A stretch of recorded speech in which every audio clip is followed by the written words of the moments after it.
and welcome to the Teaching Corner. Today I want to talk to you about isolating.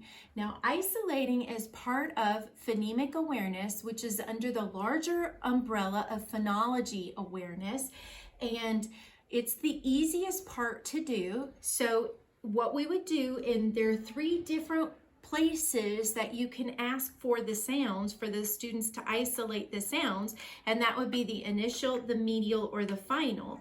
So what I could do is ask the student, if I were the teacher and I were asking the student, what is the beginning sound that you hear in the word mice? And they would say or weak, and they would say wa, or cop, and they would say k. Then if I were doing it in the medial, I would say, what is the medial or middle sound, depending on the age of your student, that you hear in mice? And they would say I, and weak, they would say E, and cop, they would say ah. And then I could ask the student, what's the final sound that you hear in mice? They would say S. In weak, they would say K, and cop, they would say P.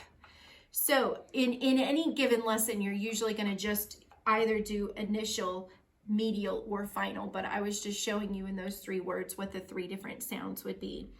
Then if you wanted to make it a little more difficult, if you had students that were easily able to isolate initial, medial, and final, what you can do then is say, I'm going to give you three words, and I want you to tell me what is the first sound you hear in all three words. So you might do boy, bot, bug, and they would say buh. Or you might do drum, dream, drip, and ask for the onset, and they would say dur.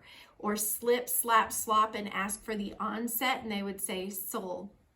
If you ask for just the first sound, they would say d for drum, drip, dream, and s for slip, slap, slop. And then if you asked for the medial sound, like in stop, hop, and drop, they would say ah.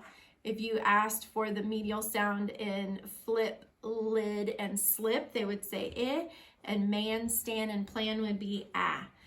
Then if you asked for the final sound in fun, pan, and rain, they would say cape, stop, and hope, they would say p.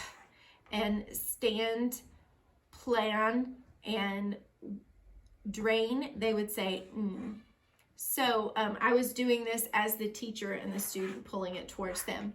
I hope that was helpful. If it was, please like, share, and subscribe, and I'll see you later. Bye.